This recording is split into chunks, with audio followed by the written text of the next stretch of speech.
नमस्कार दोस्तों, स्वागत है आपका मेरे इस YouTube चैनल पर। मैं विनीत डोडवास आज आपके लिए प्रश्नावली 1.3 लेकर आया हूं, जिसमें हम अपरिमेय संख्याओं को सिद्ध करके दिखाएंगे।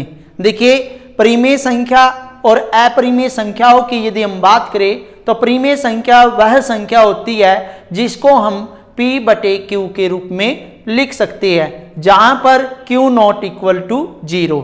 देखिए, परिमेय संख्या, आप सभी पहले परिमेय संख्या के बारे में जानेंगे। परिमेय संख्या होती है P/Q, जो संख्या P/Q के रूप में लिखी जा सकती हो और जहां Q नॉट इक्वल 0। और अपरिमेय संख्या वह होती है जिसको हम P/Q के रूप में नहीं लिख सकते। अब जब हम प्रश्नावली का प्रश्न नंबर 1 देखते हैं तो उसमें कह रहा है कि सिद्ध कीजिए कि स्क्वायर रूट 5 यानी कि वर्गमूल 5 एक अपरिमेय संख्या है। देखिए, किसी भी संख्या को जब हमें सिद्ध करना है तो हमें उसका उल्टा मानकर चलना पड़ेगा, तभी वह संख्या सिद्ध हो पाएगी। अब ये कह रहा है कि सिद्ध कीजिए क्या रूट 5 एक अपरिमेय संख्या है, तो हम यहां क्या लिखेंगे, माना वर्गमूल 5 एक परिमेय संख्या है। क्या भाई, परिमेय संख्या। परिमेय संख्या है तो परिमेय संख्या को हम किसके रूप में लिखेंगे, P/Q के रूप में लिखेंगे। और यहां पर आप देख रहे होंगे P और Q सअभाज्य पूर्णांक है। क्या भाई, सअभाज्य पूर्णांक। तथा हमने बताया था जब P/Q के रूप में लिखना है तो वहां पे Q नॉट 0, मतलब हर का मान 0 नहीं होना चाहिए। अब हम क्या करेंगे, अब हम हल्का सा इसके नीचे 1 लगाकर आर पार की गुणा करेंगे। क्या करेंगे, आर पार की, P की 1 से करेंगे P और वर्गमूल 5 की Q से करेंगे तो वर्गमूल 5Q। अब यहां क्या करेंगे, दोनों ओर का वर्ग करने पर, दोनों ओर का वर्ग करने पर। क्यों कर रहे हैं, क्योंकि हमें यहां से वर्गमूल हटाना है और वर्गमूल जब हटाएंगे तो उसके लिए वर्ग लगाना पड़ेगा। जब इस तरफ वर्ग लगा रहे हैं तो इस तरफ भी हमें वर्ग करना पड़ेगा। अब देखिए भाई, कैसे इस तरफ भी वर्ग करना है, P का वर्ग बराबर में वर्गमूल 5 Q का वर्ग। अब ये क्या है, P का वर्ग बराबर वर्गमूल से वर्ग कट जाएगा, क्या बचेगा 5, और Q से मल्टीप्लाई करेंगे तो Q का वर्ग हो जाएगा। ये हमारा हो गया समीकरण नंबर 1। लेकिन ये 5 इसके नीचे जाएगा। अब यहां पे ये इसके नीचे जाने पर हम यहां क्या लिखेंगे, यहां P² 5 से विभाजित हो सकता है या हो जाता है, तथा P भी 5 से विभाजित हो सकता है।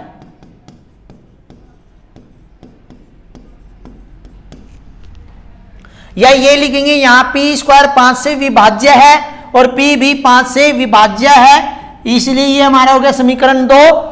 अब हम क्या करेंगे, P के लिए एक मान रखेंगे, उसका नाम है 2m, या फिर आप इसमें 5 यूज कर रहे हैं तो यहां लिखेंगे 5m। m एक पूर्णांक है। क्या है भाई, पूर्णांक। P का मान कितना हो गया, 5m, तो P का मान समीकरण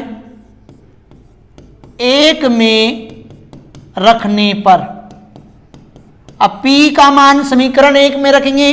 समीकरण 1 क्या है हमारे पास, P² इक्वल 5q²।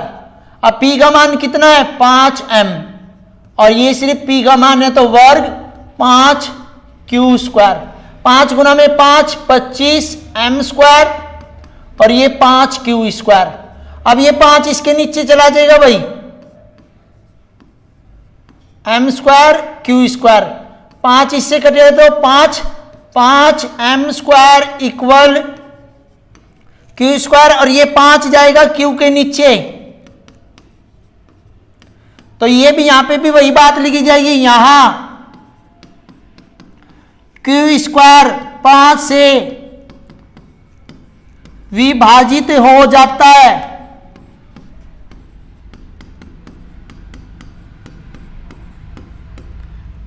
और Q भी 5 से विभाजित हो जाता है। ये हमारा हो गया समीकरण नंबर 3। समीकरण 1, 2 व 3 से, समीकरण जब 1, 2 और 3 की बात करें तो 5 p तथा q का उभयनिष्ठ गुणनखंड है। क्या लिखेंगे? उभयनिष्ठ गुणनखंड है।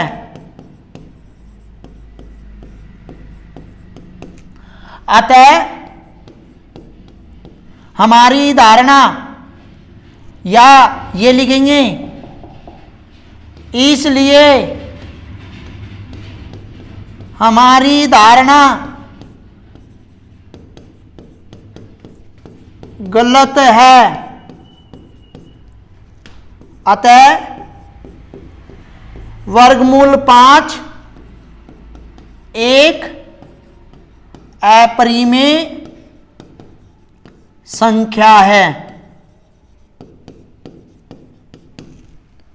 इसके बाद प्रश्न नंबर 2, सिद्ध कीजिए 3 + 2√5 एक अपरिमेय संख्या है। तो इसको भी हमने सबसे पहले क्या करना पड़ेगा? माना 3 + 2√5 एक परिमेय संख्या है। क्या है? परिमेय संख्या। और परिमेय संख्या है तो क्या लिखेंगे हम? परिमेय संख्या है तो इसको लिखेंगे p/q के रूप में 3 + 2√5। यहां क्या लिखोगे? जैसे हमने पिछले क्वेश्चन में लिखा, p व q सअभाज्य पूर्णांक है तथा Q0 = 0। अब इस तरह के सवालों में करना क्या है? इस तरह के सवालों में हमें सिर्फ √5 अपने पास रखना है। ये दोनों चीजें इस तरफ भेजेंगे। पहले हम भेज रहे हैं 3 को, ये प्लस का था तो माइनस का हो गया, लेकिन इसका बन गया भिन्न के रूप में, तो इसका और इसका एलसीएम लेंगे Q की Q से भाग करेंगे 1 की गुणा P से P माइनस 1 की Q से Q की 3 से 3Q 2√5। अब यहां देखिए ये 2 इधर गुणा में है, तो इधर देखिए जब ये 2 गुणा में है तो इधर आ जाएगा, नीचे की तरफ भाग में आ जाएगा। तो यहां अब ये अकेला बचा ना, जब √5 ये वर्गमूल 5 अकेला बच जाए या कोई भी वर्गमूल वाली संख्या अकेली बच जाए तो ये समझ लेना ये क्वेश्चन हो गया कंप्लीट। तो यहां ये वाला हिस्सा p - 3q/2q एक परिमेय संख्या है, लेकिन हमने पिछले क्वेश्चन में भी देखा था √5 एक अपरिमेय संख्या है। क्या है? अपरिमेय संख्या है। क्या भाई? अपरिमेय संख्या है। अतः 3 + 2√5 एक अपरिमेय संख्या है। कैसे भाई? देखिए, एक बात मैं आपको सिंपल वे में समझाता हूं कि जो परिमेय संख्या है उसको हमने मान लिया अच्छा बच्चा, और जो अपरिमेय संख्या है उसको मान लिया गंदा बच्चा। ध्यान देने वाली बात क्या है? देखिए, जो ये √5 था ये था गंदा बच्चा, लेकिन ये दोनों बेचारे थे अच्छे बच्चे। अब ये जब अच्छे बच्चे गंदे बच्चे के साथ रहेंगे तो क्या हो जाएंगे? गंदे, मीन्स ये भी अपरिमेय संख्या हो जाएगी। इसके बाद प्रश्न नंबर 3 में 3 पार्ट दे रखे हैं और इन सभी को हमें सिद्ध करके दिखाना है। सबसे पहले हम पार्ट नंबर 1 की बात करते हैं। तो ये कह रहा है, माना 1/√2 एक परिमेय संख्या है। परिमेय संख्या है तो किसके रूप में लिखेंगे? P/Q, 1/√2 P और Q एक सहअभाज्य पूर्णांक है। क्या भाई? सहअभाज्य पूर्णांक है। और Q0 = 0। आर पार की गुणा करेंगे Q √2P। ये बन गया जैसे हमने प्रश्न नंबर पहला किया था, √2P। अब क्या करेंगे? वर्गमूल हटाएंगे तो दोनों ओर का वर्ग करने पर, देखिए Q का वर्ग किया और √2P का वर्ग किया, सोल्व किया Q² 2P²। ये बन गया समीकरण 1। और ये 2 कहां चला गया? इस Q के नीचे, तो ये आ गया P²। तो यहां जैसे हमने प्रश्न नंबर पहले में लिखा था, यहां Q² 2 से विभाजित हो जाता है और Q भी 2 से विभाजित हो जाता है। तो ये हो गया हमारा समीकरण नंबर 2। अब हम क्या करेंगे? यहां पे Q का मान लेंगे 2m, क्योंकि 2 हम यूज कर रहे हैं। जो ये m हमने लिया है वो एक पूर्णांक है। क्या है भाई? पूर्णांक है। अब Q का मान समीकरण 1 में रखने पर, देखिए 1 में रखेंगे, एक हमारा पास क्या है? Q² = 2P²। अब देखिए Q का मान कितना है? Q का मान है 2m, इसका वर्ग और 2P का वर्ग, ये होगा 4m², 2P²। अब 2 इसके नीचे चला जाएगा भाई, 2 से ये कटेगा 2 पे, ये हो गया 2m² P²। पहले ये Q के नीचे था, अब हम इसको कहां ले जाएंगे? इस तरफ लेके आएंगे तो ये P के नीचे हो जाएगा। तो यहां क्या लिखोगे? यहां P² 2 से विभाजित हो जाता है और P भी 2 से विभाजित हो जाता है। ये हमारा समीकरण नंबर 3। तो हम यहां लिखेंगे समीकरण, देखिए इसके बाद समीकरण 1, 2 व समीकरण 3 से 2p तथा q का उभयनिष्ठ गुणनखंड है। क्या भाई? उभयनिष्ठ गुणनखंड।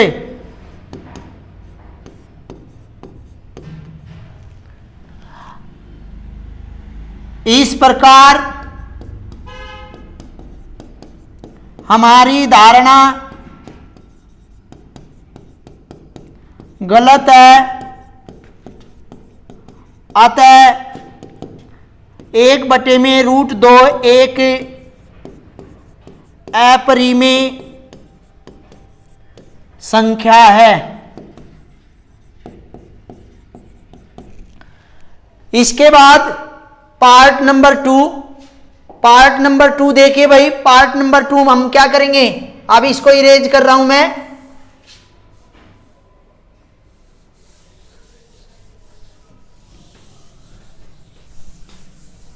पार्ट 2 कह रहा है 7 वर्गमूल 5 एक अपरिमेय संख्या। तो क्या लिखोगे? माना 7 वर्गमूल 5 एक परिमेय संख्या है। तो परिमेय संख्या है तो किसके रूप में लिखना पड़ेगा? p/q के रूप में। और p और q एक सहअभाज्य पूर्णांक है और q नॉट इक्वल 0। अब मैंने बताया था ऐसे प्रश्नों में क्या करना? वर्गमूल अपने पास, वर्गमूल वाली संख्या अपने पास होनी चाहिए। तो ये 7 जो है इधर आ जाएगा और इधर आने पे ये नीचे जाएगा। अब ये अकेला बचा, ये सॉल्व हो ही चुका है। तो यहां p/7q एक परिमेय संख्या है।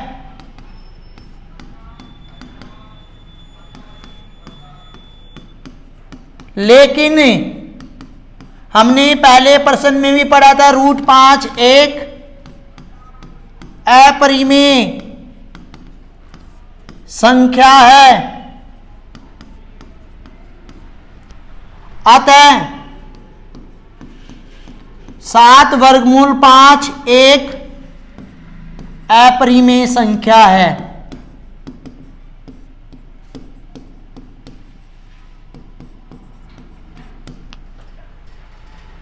इसके बाद इसका थर्ड पार्ट करेंगे हम। थर्ड पार्ट कैसे है? यहीं पे कर रहे हैं।